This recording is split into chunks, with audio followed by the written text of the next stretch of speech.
The day I got a bonus, my husband's sister called and said, "You need to buy me a car, it's the least you can do." My husband shrugged, "She's family, just do it." I smiled and said, "Sure, I'll buy you something even better." Her smug smile vanished as she opened the envelope and realized what I had actually given her. I have a demanding job in finance. I deal with numbers, risks, and stressful deadlines. My work pays well, but it's not easy. I've had nights where I barely got any sleep, weekends where I had to cancel plans, and vacations that got cut short because of work emergencies. But all of it finally paid off when I got a huge $30,000 performance bonus. I was proud of myself. My husband, Nathan 38 male, was happy for me too. We had some plans for the money, most of it would go into savings, maybe a little toward a much-needed vacation. And then, Amanda 32 female happened. Amanda is Nathan's younger sister and, to put it bluntly, a financial disaster. She's never worked a real job in her life. She jumps from one failed business idea to another. Last year, it was selling overpriced essential oils. Before that, it was an attempt to become a life coach, with zero life experience. She's always broke but somehow manages to get her nails done, keep up with the latest phone, and show off expensive handbags. She's never paid for her own car. Every time she needs one, she either gets it gifted by her parents, a boyfriend, or, more often than not, by guilt-tripping Nathan. I've never liked how she treats him. She manipulates him. Always has. And for some reason, he lets her. So, I guess I shouldn't have been surprised when, just a few hours after I got my bonus, she called me. "Amanda, hey, congrats on your bonus. That's amazing." Her voice was sickly sweet. It was the tone she used when she wanted something. Me, thanks. I was instantly suspicious. Amanda never called me just to be nice. Amanda, so, listen. My car is basically dead. And I was thinking. You should buy me a car. It's the least you can do. I actually laughed. Because surely, this was a joke. Me, wait. What? Amanda, you got a big bonus, right? And you guys don't have kids or anything, so it's not like you need all of it. It would be so easy for you to just buy me a car. I mean, come on. It's not a big deal. I sat there, stunned. This woman, who refuses to get a real job, was demanding that I spend my hard-earned money on her. Me, Amanda, that's no. Just no. And then, Nathan, who had been half listening from the couch, looked up and said something that nearly made my head explode. Nathan, she's family, babe. Just do it. Just. Do. It. Like it was nothing. Like it was just a favor. Like I should just hand over thousands of dollars to a grown woman who refuses to work because it's inconvenient. I turned and stared at him. He shrugged. I don't know if he thought it was easier to say yes than to argue. Or if he really, truly believed Amanda deserved it. Either way, it pissed me off. But I didn't argue. I didn't yell. I didn't even let my voice change. I just smiled. Me, you know what, Amanda? You're right. I should get you something. And I will. I'll buy you something even better. There was a long pause. Then she gasped. Excited. She actually thought I was serious. Amanda, OMG, really? You're the best. Nathan didn't react. Just went back to scrolling on his phone like he had washed his hands of the conversation. But I had already made up my mind. The next day, I drove to Amanda's place. She ran out the front door grinning. I could already see it. She thought I was about to hand her car keys. She thought she had one. I reached into my purse and pulled out an envelope. Her smile faltered just a little. Amanda, what's this? Me, open it. She tore it open like a kid on Christmas morning. Then, silence. Her entire expression dropped. Amanda, what the hell is this? Me, oh, that's a fully paid for financial literacy course. You know, so you can actually learn how to manage your money and save up for your own car. I swear, you could hear the moment her brain short-circuited. Amanda, are you serious? She was furious. Her face turned red. Her hands clenched into fists. She was breathing heavily, like she was about to physically attack me. Then, suddenly, she screamed. Like a full-volume, glass-shattering shriek. She threw the envelope at me like it was on fire. Amanda, you are such a selfish, evil BTCH. Asterisk and then? She slammed the door. I stood there, calm as ever, and then turned back to my car. When I got home, Nathan was waiting for me. He looked annoyed. Nathan, babe, was that really necessary? I laughed in his face. Me, are you serious? You told me to buy her something, didn't you? I just made a better investment. And then, because I wasn't done yet, I hit him with, or did you mean I should just hand over thousands of dollars to someone who refuses to work? His mouth snapped shut. But that wasn't the end of it. Oh no. Amanda wasn't done yet. And she was about to make everything worse.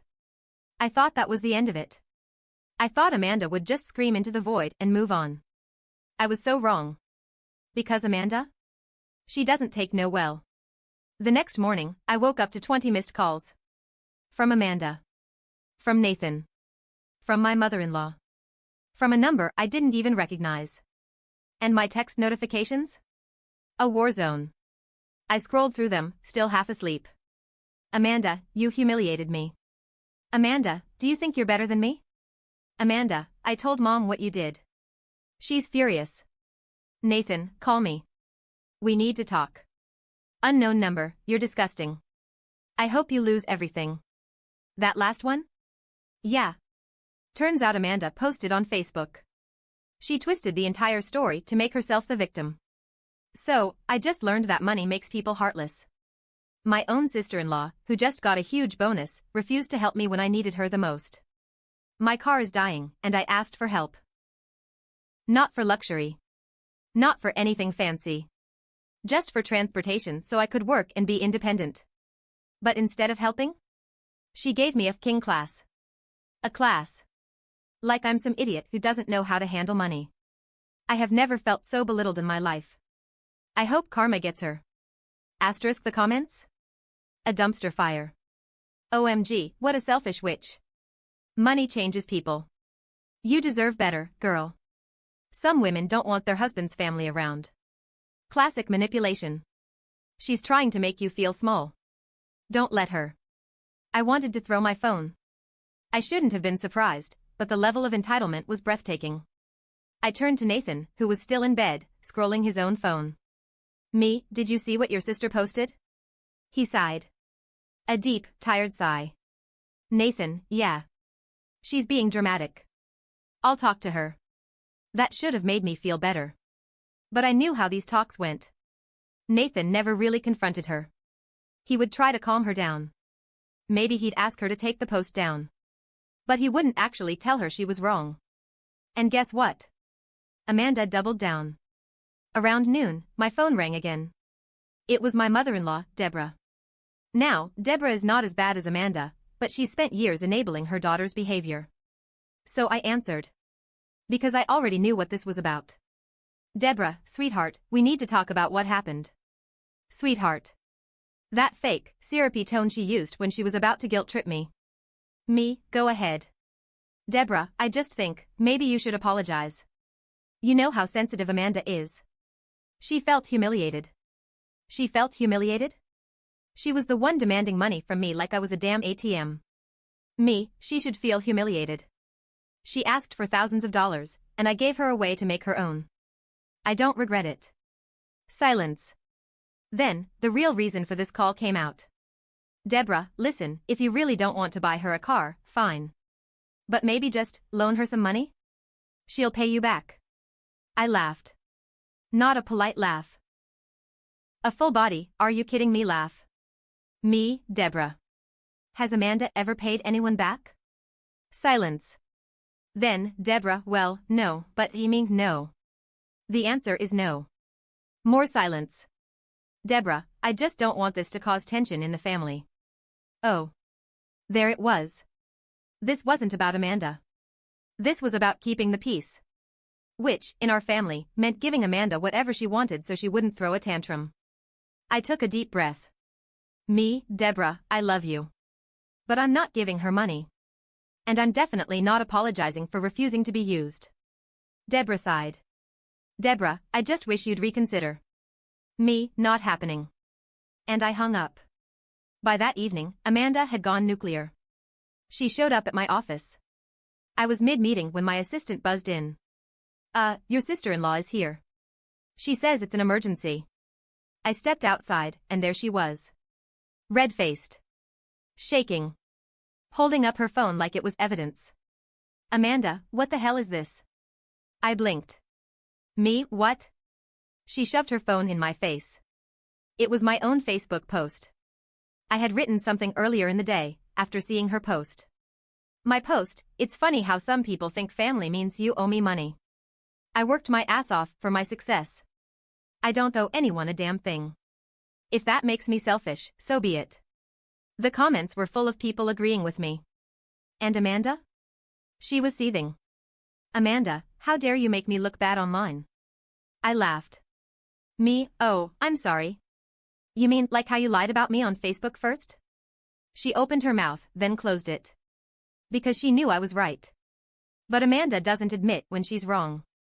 Instead, she crossed her arms and smirked. Amanda, you just made a big mistake. And then she stormed out. After Amanda stormed out of my office, I thought I had seen the worst of it. I had publicly called her out. I had stood my ground. I had made it clear that I wasn't going to be bullied into giving her money. I should have known better. Because Amanda doesn't just get mad, she gets even. And she was about to make my life a living nightmare. The first weird thing happened 2 days later. Nathan and I were having dinner when my phone buzzed. A fraud alert from my bank. We've noticed suspicious activity on your account. Please call us immediately. I almost ignored it, I figured it was a mistake. But something felt off. So I called. And that's when my stomach dropped. Bank representative, hi, we flagged some unusual transactions. Someone attempted to withdraw $5,000 from your account this morning. I sat up so fast my chair scraped the floor. Me, what? Bank representative, did you authorize this? Me, no. Absolutely not. Nathan was looking at me, confused. I quickly put the phone on speaker. Me, where was this attempted withdrawal? Bank representative, it was attempted at a branch location downtown, but the teller stopped it because the person didn't have proper identification. I felt sick. Someone had walked into a bank and tried to take thousands of dollars from my account. Me, do you have a name? Bank representative, yes, the person gave the name. Amanda, last name. Nathan froze. I thought I had misheard. But I hadn't. Amanda had tried to steal $5,000 from my account. I had no idea how she got my banking info. But my brain was already firing on all cylinders. This wasn't just entitled behavior. This was a crime. I hung up and slowly turned to Nathan, waiting for his reaction. Nathan, no. No way. She wouldn't, Emmy, she did, Nathan. My bank just told me. Are you still going to defend her? His face turned pale. He opened his mouth, then closed it. Because there was no excuse for this. Nathan left the house immediately. I didn't even have to tell him where he was going, he was headed straight to Amanda's apartment. I sat on the couch, shaking with rage. Amanda had always been selfish. Manipulative. A parasite. But this? This was next level. Nathan came home 2 hours later. His face was unreadable. He just walked in, grabbed a beer from the fridge, and sat down. Me, well? He exhaled through his nose. Nathan, she admitted it. I felt my blood pressure spike. Me, she what? Nathan, she said she was just testing something. That she didn't actually mean to take the money. I laughed out loud. I had heard some ridiculous excuses from Amanda before, but this? This was insane. Me, she tried to steal from me. And that's her excuse? Nathan, she swore she wouldn't do it again. She was crying. Mom was there too. She wants you to let it go. I couldn't believe my ears. She tried to steal thousands of dollars from me. And Deborah still wanted me to keep the peace? I grabbed my purse and stood up. Nathan, where are you going? Me, to the police. And that's when Nathan's face changed. Not angry. Not surprised. Scared. Nathan stood up quickly. Nathan, wait. Just wait. There's something I need to tell you. Something in his voice made me stop. I slowly sat back down. Me, what? Nathan looked guilty. Like he was about to drop a bomb on me. Nathan, Amanda wasn't the only one who had your banking info. I felt ice crawl up my spine. Me, who else had it? Nathan looked down at his hands. Took a deep breath. And then said, Nathan, Mom. I blinked. Me, your mom had my banking info? Nathan swallowed. Nathan, I might have given it to her a long time ago. She said she needed to set up auto payments for the family phone plan. But she was only supposed to use it for that. The room spun. My own husband had given my banking information to his mother. And now, somehow, Amanda had gotten her hands on it. Me, so you're telling me your family has had access to my money this entire time? Nathan winced. Nathan, I didn't think they'd do anything wrong with it. I felt sick. How stupid did he have to be? I had spent years dealing with Amanda's entitlement. With Deborah's excuses. And the entire time, they had access to my money. And now Amanda had tried to steal from me. I stared at Nathan, my voice shaking with fury. Me, I'm filing a police report. And I'm changing my account. His eyes widened. Nathan, baby, come on. It's just a mistake. Me, a mistake? A mistake is forgetting my birthday. A mistake is leaving the oven on. This was theft. From your own wife. And you're still defending them? He didn't answer. Because he knew he couldn't. Nathan stared at me, his mouth opening and closing like a fish. I had just told him I was filing a police report. That his sister tried to steal from me. That his mother gave her access to my money. And that I was done playing nice. But still, he hesitated. Like there was something to think about. And that's when I realized Nathan wasn't on my side. He was still stuck in this delusional idea that his family could do whatever they wanted and I would just take it. Not this time. I grabbed my car keys and my purse. Me, I'm going to the police station. Nathan panicked. Nathan, wait, just let me talk to them first. I laughed. Actually laughed. Me, talk to them? What, so they can lie their way out of it? No. I turned and headed for the door, but Nathan jumped in front of it. Nathan, just, please. Give me a chance to fix this. Me, you had a chance, Nathan. You had so many chances. His eyes were desperate. And for the first time I saw it, he was scared. Not for me. Not even for Amanda. But for himself. Because if I followed through, his family would be exposed. And so would he. I took a slow, deep breath. Me, fine. You have 24 hours. Fix it. Then I grabbed my things, pushed past him, and walked out. The next evening, Nathan told me he had set up a family meeting. I had one condition. We meet at his parents' house, so nobody could run away. When we got there, Amanda was already pacing the room. Deborah sat stiffly on the couch, her arms crossed. And Nathan's father, who rarely got involved, stood in the corner, watching quietly. Amanda, angrily, I don't even know why we're here. I snorted. Me, oh, I think you do. Amanda rolled her eyes. Nathan sat down and ran a hand through his hair. Nathan, okay. We need to talk about what happened. Amanda, nothing happened, Nathan. She's being a psycho. I pulled out my phone. Me, really? Then why did my bank call me about an attempted withdrawal in your name? Amanda's face turned red. Amanda, I was just seeing if it would go through. I wasn't actually taking anything. I laughed. Me, you literally walked into a bank and tried to steal from me. That's called fraud. Amanda looked to Deborah for backup. And like clockwork, Deborah jumped in. Deborah, let's not use words like steal and fraud, okay? This is a misunderstanding. I turned to Nathan. Me, this is what you wanted to fix? Them making excuses? Nathan rubbed his face. He looked so exhausted.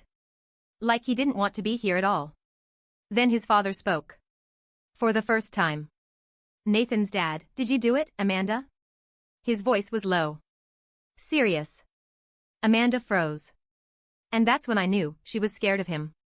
Amanda, I didn't mean Nathan's dad, did. You. Do. It. Silence. Then she nodded. Nathan's dad let out a long breath. Then he turned to Deborah.